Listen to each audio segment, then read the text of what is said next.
오늘 여러분들과 함께 여호와께서 너희를 다스리리라 이 말씀을 가지고 함께 좀 은혜를 나누고자 합니다.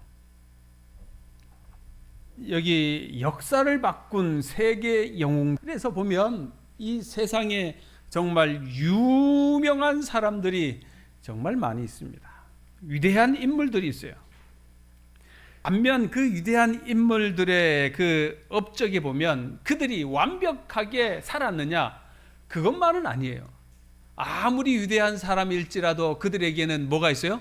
실수가 있고 또 넘어짐이 있고 그들에게도 여전히 어두운 면이 있는 거예요. 이 세상에 와서 산 예수 그리스도 빼고는 이 땅에 어떤 인물도 완벽한 사람이 없는 것은 우리 모두가 인정하는 것입니다. 다른 사람이 따라갈 수 없는 그러한 훌륭한 장점이 있는가 반면에 여전히 그러한 사람에게는 약점도 있다는 것입니다. 오늘 저는 여러분들과 함께 여기 기드온이라고 하는 이 사람, 정말 이 기드온은 훌륭한 장점들을 많이 가지고 있었음에도 불구하고 이 사람 또한 여전히 약점이 있었던 사람이에요. 그래서 이분의 장점과 이분의 약점을 통하여 우리가 어떤 신앙을 살아야 하는지를 오늘 다시 한번 배우는 그러한 시간이 되기를 간절히 소망합니다. 기드온은 300명의 소수 정예 부대를 가지고 13만 5천 명의 미디안 군대를 물리친 정말 이스라엘 민족의 영웅이요 사사시대에 대표하는 인물이었습니다. 그런 위대한 인물임에도 불구하고 그는 여전히 과오를 범하는 거예요. 그래서 오늘 기드온의 공적과 기드온의 과오를 통하여 우리가 타산지석으로 삼아야 할 몇 가지의 말씀을 보겠습니다. 하나님을 우리는 기쁘게 하는 그러한 인생이 되어야 합니다. 기드온은 아주 자타가 공인하는 연약한 사람이었습니다. 그는 정서적으로 불안정하고 또 의심이 많고 또 여러 가지로 우물쭈물한 그러한 성격의 사람이었어요. 또 소극적이고 또 아주 내성적인 그러한 사람이었어요. 그런데 이러한 사람을 하나님께서 부르셔서 저 미디안 대군과 싸우도록 하나님이 허락하신 거예요. 하나님께서 이스라엘이 어떤 마음으로 미디안을 싸워 이겨야 할지를 이 기드온을 통해서 알려주시는 것입니다. 우리가 아는 것은 이 미디안 군대의 13만 5천 명의 이 사람, 이스라엘 하나님께서 어떻게 하면 이 미디안과 이 이스라엘 백성들을 통하여 싸워서 이기게 하실지에 대한 그 문제를 우리가 좀 찾아가야 되는 것입니다. 자, 먼저 생각해 봐야 하는 것은 기드온이 칭찬받아야 할 것이 있는데 그것이 뭔가? 그 첫 번째는 에브라임 지파를 겸손히 포용하였다는 내용입니다. 자, 그게 무슨 말인가? 사사기 8장 1절에 있는 말씀이에요. 우리 같이 한번 읽어볼까요? 에브라임 시작. 에브라임 사람들이 기드온에게 이르되 내가 미디안과 싸우러 갈 때에 우리를 부르지 아니하였으니 우리를 이같이 대접함은 어찌 미뇨 하고 크게 다투는지라. 자, 이 말씀의 배경은 뭐냐면 이제 이스라엘의 그 12지파 가운데 미디안과 싸우러 나간 지파가 다 나간 것은 아니었다는 것이에요. 그런데 누가 빠졌어요? 여기에 에브라임이라고 하는 지파가 빠진 거예요. 그런데 이제 기드온이 나와가지고 싸워서 거의 뭐 이기려고 하는 그러한 찰나에 에브라임 지파가 와가지고 너 왜 우리 지파 안 불렀냐? 그렇게 하는 거예요. 그리고 왜 우리 지파를 이렇게 홀대하냐? 그런 이야기예요. 사실은 이제 이렇게 볼 수도 있어요. 이 기드온이 미디안과 나와서 싸워서 이길 승산이 이 에브라임 지파가 보더라도 승산이 없는 싸움이에요. 300명의 군대 가지고 그 13만 5천 명을 이길 수가 없는 거예요. 불가능한 거예요. 그러니 에브라임 지파가 여기 기드온의 그 전쟁에 동조하지 않고 있다가 이제 싸워가지고 다 이겨가니까 그제서야 나와가지고 너 왜 우리 지파 안 불렀냐 이야기하는 거예요. 그리고는 이제 이 에브라임 지파가 이제 가서 미디안의 두 방백 오렙과 스앱을 잡아가지고 처형을 하는 거예요. 그래서 이번 일로 인하여 이스라엘에는 이 기드온이 일약 스타가 된 거예요. 영웅이 된 거예요. 그러니까 이 에브라임 지파가 배가 아픈 거예요. 그동안 에브라임 지파는 어떤 지파였느냐? 에브라임 지파에 누가 속해 있어요? 여호수아가 있는 거예요.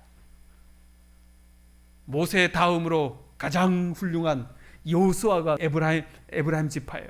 그래서 여호수아를 통하여 에브라임 지파가 이 권세를 잡고 이스라엘의 나머지 11개 지파의 우두머리 지파로 큰 일을 하고 있었는데, 갑자기 뜬금없이 누가 나온 거예요? 여기 므낫세 지파의 기드온이 나온 거예요. 그것도 므낫세 지파의 아비에셀의 아주 작은 족장의 사람이 나온 거예요. 그러니 이 에브라임 지파 입장에 있어서는 자존심이 상한 거죠.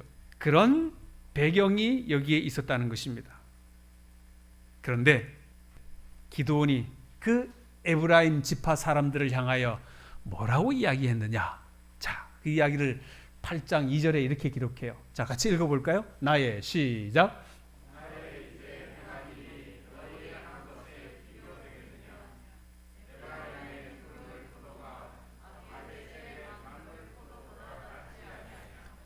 이 말씀이 뭐냐면 에브라임의 끝물 포도, 에브라임의 끝물, 그냥 마지막에 별 그것 없는 포도도 아비에셀의 아주 좋은 것보다 너희가 훨씬 낫다. 그러니 상대방을 한껏 축겨 세워주는 거예요. 사실은 남들 나와가지고 싸울 때 싸우지도 않고 있다가 우리가 다 이긴 전쟁에 나와가지고 그대서야 방백 2사람 죽여놓고 지금 큰 소리 치고 있는 에브라임 지파인데, 펀치를 날려서 깔아줘야 되는 상황인데 이 기드온은 그렇게 하지 않은 거예요. 겸손한 사람입니까? 포용력 있는 사람이에요? 대단히 포용력 있는 사람이에요. 훌륭한 사람이에요. 이렇게 말하니까 에브라임 지파가 그래? 하고 마음이 쑥 수그러진 거예요. 왜냐? 자기들을 인정해 주니까. 기드온은 겸손하고 기드온의 마음은 상당히 넓은 사람이었습니다. 기드온이 미디안 군대와 싸울 때에 이스라엘의 12지파 중에서 거의 절반 정도의 지파만 싸움에 동참했어요. 나머지 지파들은 이 미디안과 싸움에 동참하지 않았어요. 얼마나 섭섭하겠습니까? 이게 나의 싸움도 아니고 이스라엘 전체에 대한 싸움인데 절반 정도 지파만 나와가지고 같이 싸우고 나머지는 싸우지도 않고 말이죠. 이 사람들이 내 말 듣지도 않네. 그리고 나중에 와가지고 왜 우리 안 불렀냐고 그렇게 하니까 얼마나 속상하겠어요. 그러나 기드온은 자기의 속마음을 드러내지 아니하고 아주 겸손하게 에브라임의 그 끝물 포도가 아비아셀의 만물보다 훨씬 낫다. 당신들의 아주 못한 사람보다, 우리 가장 잘한 사람보다도 당신들이 훨씬 낫다. 만약 기드온이 그렇게 하지 아니하고 또 에브라임을 지파를 그냥 까고 너 왜 안 왔냐, 뭐 너들이 잘한 게 있다고 막 그랬다 그러면 이제 무슨 문제가 생겨요? 지파 간에 갈등이 생기는 거예요. 지금 이스라엘 지파가 미디안과 싸워야 되는데 누구와 싸우게 생겼어요? 지파 간에 싸움이 생기는 거예요. 그러면 큰일 나는 것입니다. 그래서 기드온은 자기의 하고 싶은 말을 다 하지 아니하고 자기의 감정을 다 발설하지 아니하고 정말 차분히 이 위기 상황을 잘 극복해 나간 거예요. 그리고는 이 에브라임 지파를 자기의 동력자로 잘 맞이하는 거예요. 그래서 이스라엘이 이 위기에서 이겨냈던 것입니다. 기드온 정말 잘한 일입니까? 네. 우리가 싸워야 할 싸움의 대상은 사탄이지 결단코 우리 같은 성도들이 아니라는 거예요. 우리의 싸움은 우리 성도들과의 싸움이 결코 아니에요. 장로님이 장로님들과 싸울 게 아니에요. 집사님들이 집사님들과 싸우는 게 아니에요. 우리의 싸움은 저 사탄과의 싸움이에요. 그래서 우리는 옆에 우리 성도들을 포용하고 보듬어주고 이해하고 그렇게 살아야 되는 것입니다. 그래서 적과 같은 나의 사람일지라도 그 사람을 나의 사람으로 만들 수 있도록, 우리의 사람으로, 하나님의 사람으로 만들 수 있도록 우리가 힘을 다해야 돼요. 그렇게 하기 위해서는 우리가 마음이 참 겸손해야 되고 이 기드온처럼 정말 포용력 있는 그러한 사람으로 살아야 되는 것입니다. 한번 그렇게 보시겠습니까? 그렇게 하셔야 돼요. 어쨌든 우리 하나님은 우리를 새롭게 피조물로 만들어 주시는 능력이 하나님께 있기 때문에 우리를 변화시켜 주시는 것입니다. 그래서 우리 성도들은 교회 안에서 믿음 안에서 연합하고 하나 되고 그렇게 꼭 가야 된다 생각되어집니다. 싸우더라도 잡아놓으셔야 됩니다. 아셨죠? 이제 여기 계신 분들은 대부분이 다 지도자들이고 리더잖아요. 우리가 지도자고 리더라고 하면 우리가 갖춰야 할 것은 뭐냐? 첫째, 포용력이에요. 우리 세 분의 장로님이 계시는데 이 장로님들은 포용력을 가지셔야 돼요. 어떤 누구라도 붙들으셔야 돼요. 잡으셔야 돼요. 장로님들이 그거를 못 잡으면 교회는 어려워집니다. 영혼을 여러분들이 안 잡으시면 안 돼요. 여러분들은 생명을 걸고 목숨을 걸고 장로님들은 교인들을 잡으셔야 돼요. 그게 뭐예요? 포용력이에요. 그 다음에 인내심, 그 다음 세 번째 책임감. 자기가 맡은 것은 여러분들이 목숨을 걸고 여러분들이 일을 하셔야 돼요. 그게 하나님의 백성이에요. 하나님께서 나에게 무엇을 맡겼든지간 나에게 맡겨주셨다고 하면 목숨을 걸고 그 일을 책임감 있게 하셔야 됩니다. 그것이 바로 리더가 해야 될 일이라는 것입니다. 자, 성경은 여기 마태복음 5장 5절에 온유한 자가 복이 있나니 저희가 땅을 기업으로 받을 것이며 하늘을 기업으로 받는다는 것입니다. 누가요? 온유한 자가. 기도원이 그렇게 했다는 거예요. 대체적으로 여러분들이 온유합니다. 여기 동해안에 이 공기 좋고 물이 좋아서 아마 그런 것 같아요. 참 제가 좋은 교회 왔다 그렇게 생각이 되어집니다. 온유는 사람을 살리게 하는 거예요. 온유는 이 분노를 이기게 해요. 분노한 사람이 온유한 사람에 가면 그 분노가 잠자잖아요. 그죠? 이기게 하는 것입니다. 온유는 이 원수를 친구로 만들 수가 있게 되는 거예요. 참 좋은 거예요. 하나님의 백성이 가져야 할 정말 첫 번째 덕목이라 생각이 되어집니다. 우리 모두가 하나님의 주시는 그러한 온유를 품게 되기를 소망합니다. 자, 기드온이 칭찬받은 두 번째 뭐냐? 기드온은 기회주의자들을 제거하였다는 것입니다. 자, 성경 역사로 보면 사사기 8장 4절 5절에 보면 이렇게 나옵니다.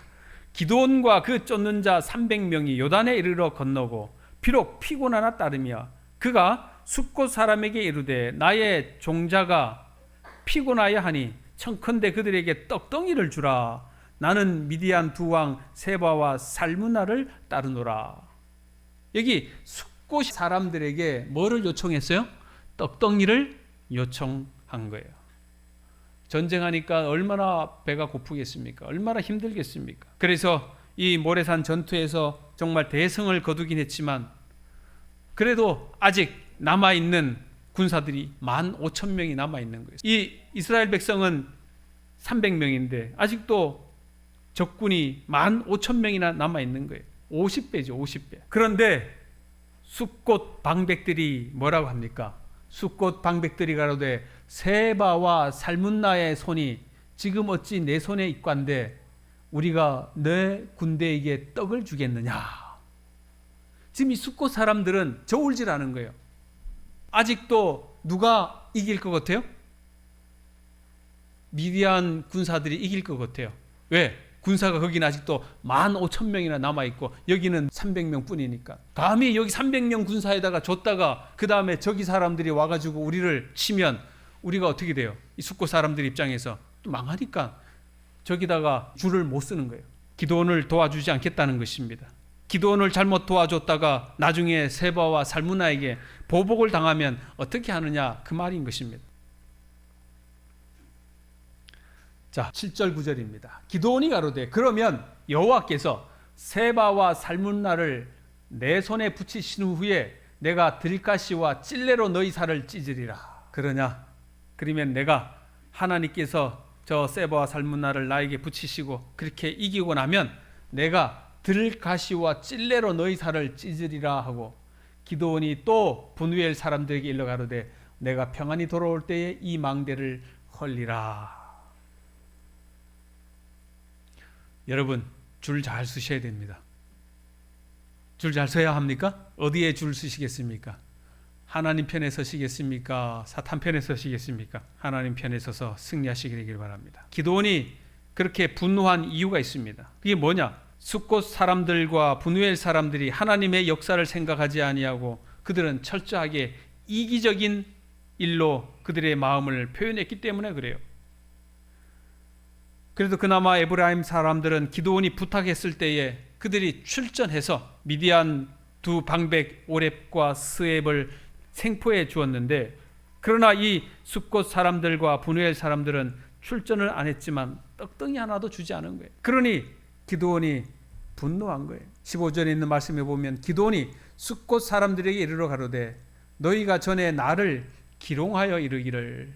기드온은 마음이 아주 상했습니다. 그 과거의 표현을 보면 나를 기롱했다 그렇게 표현하는 거예요.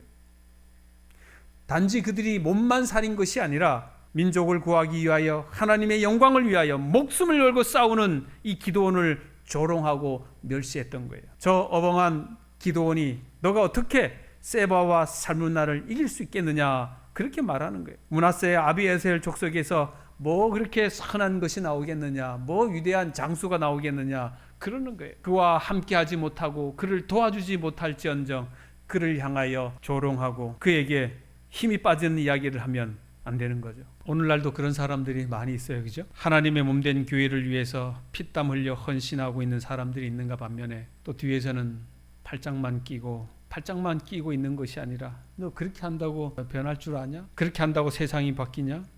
너 앞가림이나 잘 해라. 그런 식으로 이야기를 하죠. 주님을 위해서 충성하고 헌신하는 사람들에게 밥 한 끼 대접은 못할지언정 그들을 무시하는 사람들도 분명히 있다는 것입니다. 우리는 그런 사람이 되어서는 결코 안 되는 것입니다. 하나님을 위하여 열심히 일하는 사람들에게 그들을 향하여 격려하고 그들에게 응원하는 우리 여러분과 저가 되기를 간절히 소망합니다. 그 사람들이 어떻게 됐는가 한번 같이 읽어보겠습니다. 기드온이 시작.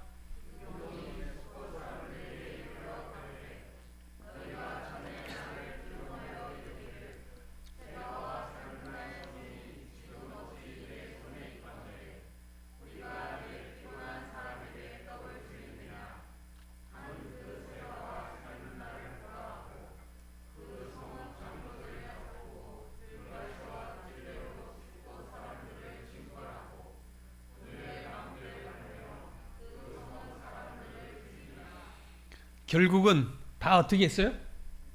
다 죽었습니다. 줄 잘못 써서 다 죽었어요.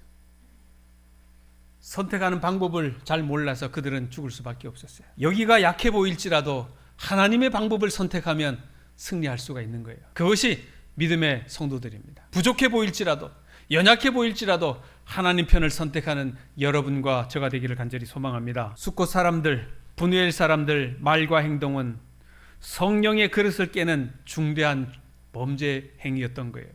그렇기 때문에 기드온이 이 문제를 심각하게 다룬 것입니다. 숫곳 사람들과 분우엘 사람들이 떡덩이를 안 줬어도 기드온의 300명의 용사는 세바와 살문나를 사로잡고 그 도망가는 15,000명의 패장면을 얼마든지 격퇴할 수가 있었어요.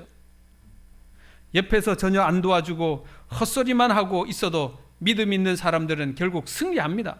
왜냐하면 그 전쟁은 하나님이 함께 하시는 전쟁이기 때문에 그런 거예요. 그런데 문제는 하나님의 역사에 동역하지 않고 이기적으로 행한 그들 자신이 나중에 화를 당하게 된다는 것입니다.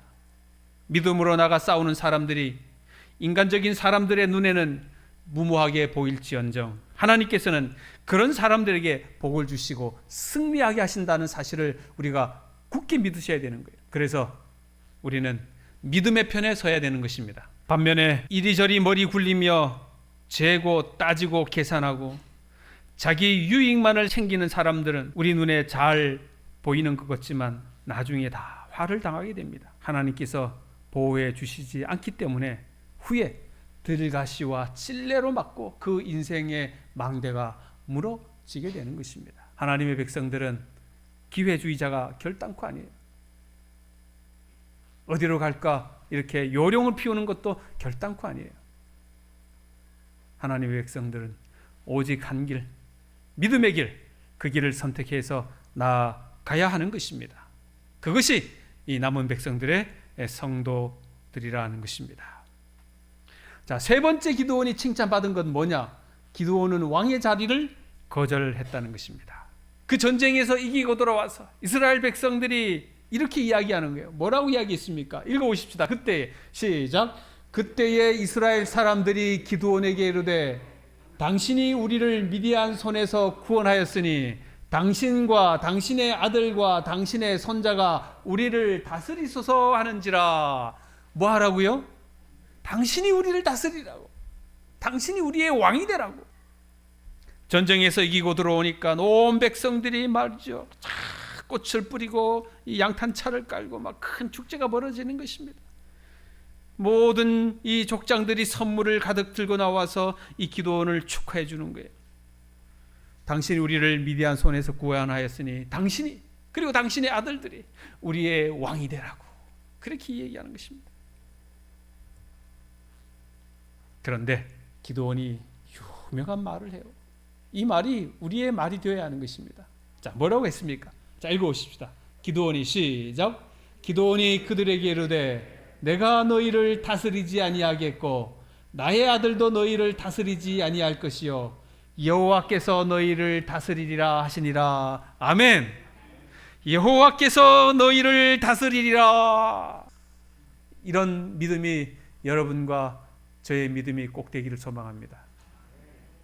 우리가 어떤 잘한 것으로 인하여 외부의 사람이 칭찬받을 때 내가 우쭐대고 내가 잘난 것처럼 그렇게 할 경우가 많이 있는데, 그럴 때마다 우리는 여호와 하나님을 찬양하고 주님을 높이는 여러분과 저가 되기를 간절히 소망합니다.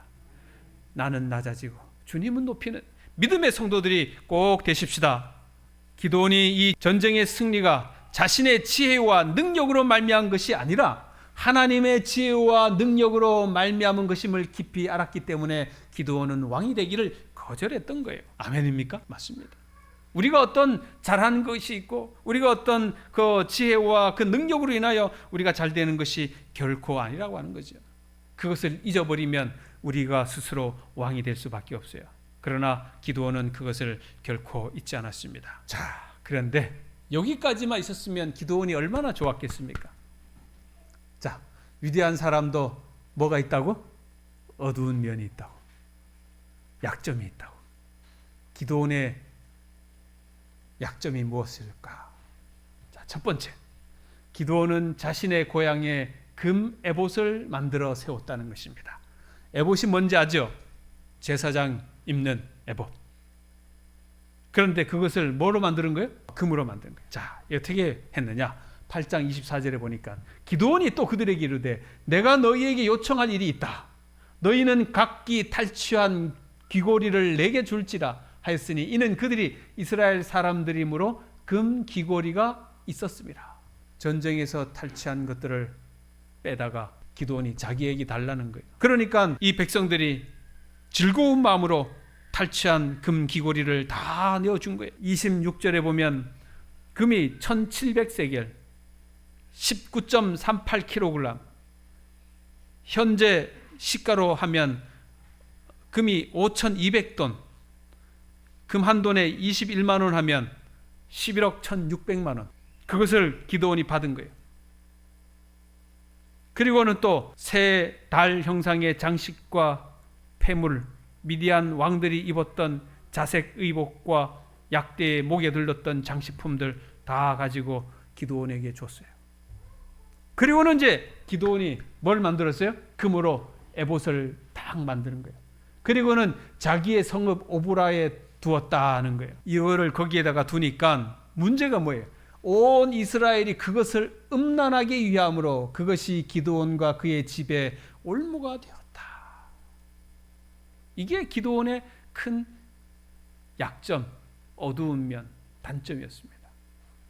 왜 이런 일을 했냐 말이에요. 다른 것은 다 이겨냈는데 그만 이 재물에 눈이 멀어가지고, 사람마다 다 약점이 있는 것 같아요. 그죠? 어떤 사람들은 여성에 약하고, 어떤 사람들은 재물에 약하고, 어떤 사람들은 명예에 약하고, 또 어떤 사람들은 또 어떤 것에 약하고.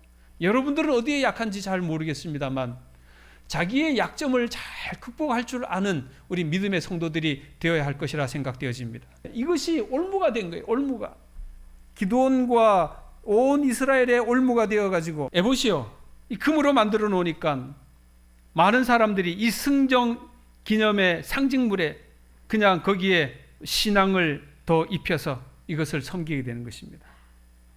에봇이라고 하는 것은 원래 제사장들이 입는 조끼입니다. 하나님께서 제사장들이 하나님께 나올 때 반드시 에봇을 입고 그 가슴에 판결 흉패를 붙이고 나오도록 했던 거예요. 이것은 아무나 입는 것이 아니었습니다. 제사장이 입어야만 했던 거예요. 에봇은 백성들을 대신해서 하나님께 나아가는 제사장만이 취급할 수 있는 거룩한 의복이었는데, 그런데 제사장도 아닌 기드온이 자기의 마음대로 하나님의 성물을 취급하고 또 하나님께서 가르쳐 주신 방법이 아닌 금으로 그것을 만들어서 자기 고향 마을에 세웠다고 하는 것은 크나큰 이 영적인 문제가 그에게 있었다고 하는 것입니다. 어쩌면은 경제적으로 어려웠던 그 지방에다가 그것을 만들어 가지고 관광객을 오게 해서 자기 동네 마을을 부자 마을로 그렇게 하려고 했던 그런 어떤 마음도 있었을런지는 모르지만, 그러나 하나님께 영광이 되지 못한 그 일로 인하여 오히려 그 가정과 그 지역은 패망하게 되는 역사가 일어났던 것입니다. 기드온이 정말 미래를 생각했다고 하면 그가 할 수 있는 것은 뭐냐? 에봇을 입은 제사장을 그는 지원을 했었어야 하는 것입니다. 두 번째로, 제사장을 통해서 백성들에게 신앙을 교육하도록 했었어야 되는 것입니다. 자기가 에봇을 만들어서 그것을 어떤 동네에 두는 것이 아니라 제사장을 통하여 그 백성들에게 신앙 교육과 그 제사장의 일을 하도록 그렇게 했었어야 했는데 그 일을 기드온은 하지 못했던 거예요. 이스라엘 백성들이 7년 동안 미디안에게 침략을 당한 이유도 무엇 때문입니까? 하나님을 섬기지 않아서 그들이 침략당하지 않았습니까? 원인은 그것인데 그 원인을 잊어버리는 거예요. 다시 미디안을 이기게 하셨지만 다시 우상을 섬기게 하는 그러한 시발점을 기드온이 했다고 하는 거예요. 이것은 신앙교육을, 믿음의 교육을 그가 분명히 잘못했다고 하는 것입니다. 사업은 하되 영적인 사업을 하지를 않았다는 것입니다. 결과적으로 이스라엘 사람들로 하여금 그 금 에봇을 우상처럼 음란하게 섬기는 일을 조장하고 만 거예요. 어쩌면은 기드온이 이 에봇을 통하여 우리 동네가, 우리 지역이, 우리 교회가 부자 되게 해주세요, 그렇게 했을런지는 모르지만 오히려 그 잘못된 착상 때문에 집안과 동네가, 나라가 망하게 된 거예요. 무엇을 하더라도 믿음으로 선택하고 무엇을 하더라도 신앙으로 이겨낼 수 있는 방법으로 그 일을 해야 한다고 하는 우리의 좋은 교훈을 보여주는 귀한 말씀이라 생각되어집니다. 기드온이 시작할 때는 처음에 어떻게 했었습니까? 우상을 찍어냈잖아요. 그러나 말년에 우상을 만들어버린 거예요. 종교적 우상을 만들어버린 거예요. 하나님은 그러한 것을 원치 않으십니다. 그런즉 선줄로 생각하는 자는 넘어질까 조심하라.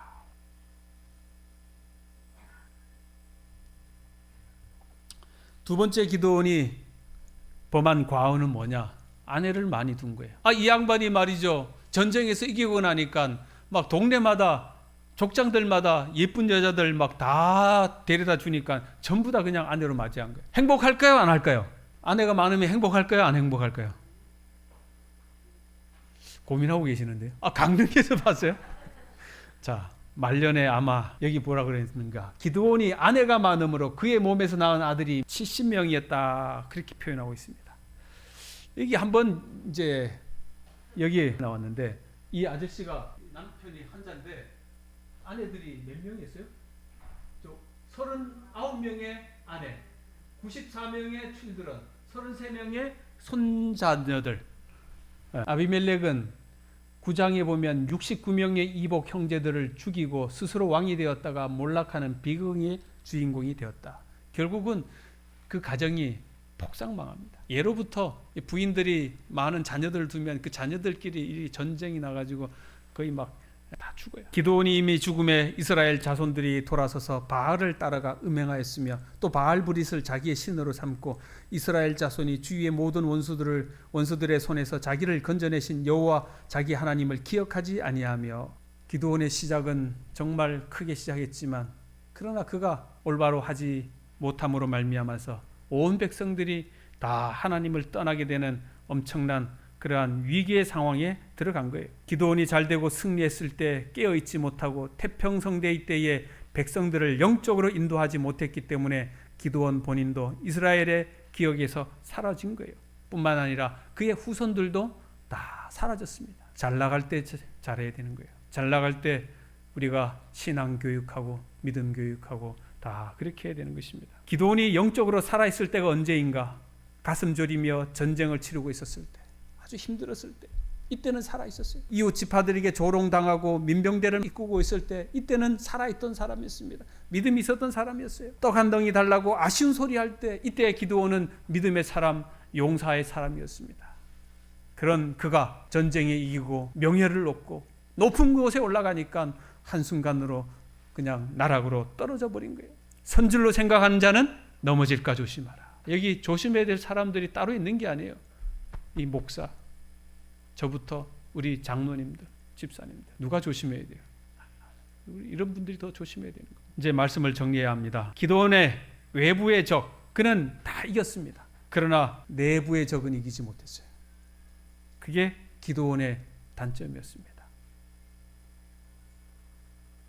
우리도 기도원처럼 이러한 신앙을 살아서는 안 되는 것입니다. 외부와 싸워서 이기고 나 자신과 싸워서 지는 그러한 사람이 아닌, 나 자신과 싸워서 승리하는 우리 모든 성도들 다 되십시다. 기도원은 승승장구할수록 추락하는 인생을 사는 거예요. 전반기에는 정말 위대한 사람이었다가, 중반기에는 중간쯤 갔다가, 말년에는 그냥 확 쪼그라드는 그러한 사람으로 변한 거예요. 성경은 분명히 말합니다. 정상에 가까울수록 뭐가 더 가깝다? 정상에 가까울수록 낭떠러지도 가깝다. 이 말씀을 기억하십시다. 겸손해야 합니까? 겸손하십시다. 우리가 지금 이 순간에 하나님을 철저히 믿고 우리 자신을 낮추고 겸손하고 포용하고 믿음 안에서 남과의 싸움을 싸울 때가 아니라 내 자신과의 싸움에서 이길 수 있는 우리 믿음의 성도들 다 되시기를 간절히 바라고, 또 승리하는 여러분과 저가 되기를 바라며 말씀을 줄이겠습니다. 사랑의 하나님, 오늘 기도원처럼 이웃 지파의 시기 속에서도 그들을 포용하고 너그러움으로 그들을 받아들인 그러한 믿음을 저희들 또한 가지도록 인도해 주시옵소서. 기도원은 기회주의자들을 멀리하였을 뿐만 아니라 하나님께서 주신 승리로 인하여 자기 자신을 높아지려는 것을 갖지 않고 겸손한 그러한 사람으로 살아갔던 것처럼 저희들도 그렇게 살도록 허락해 주시옵소서. 아멘. 아버지 하나님, 저희들 기도원처럼 그런 마지막처럼 살지 않도록 도와주시고 우리 믿음의 후손들에게 모범을 보이며 살아가는 저희들 되도록 하나님 도와주시옵소서. 주님만이 우리의 보배가 되어 주시며 주님만을 높이는 저희들이 되도록 도와주시옵소서. 하나님께서 이제 선택하여 주신 선거위원을 통하여 2023년, 24년 2년 동안 하나님의 몸된 교회를 이끌어갈 중요한 재직들을 잘 선택할 수 있는 지혜와 명철을 더해 주시옵소서. 이제는 하나님의 크신 사랑과 우리 주 예수 그리스도의 무한하신 은혜와 성령님의 돌봐 주심이 오늘 말씀을 듣고 또 순종하기로 결심한 저희들에게 영원히 함께하여 주시기를 간절히 축원하옵나이다. 아멘.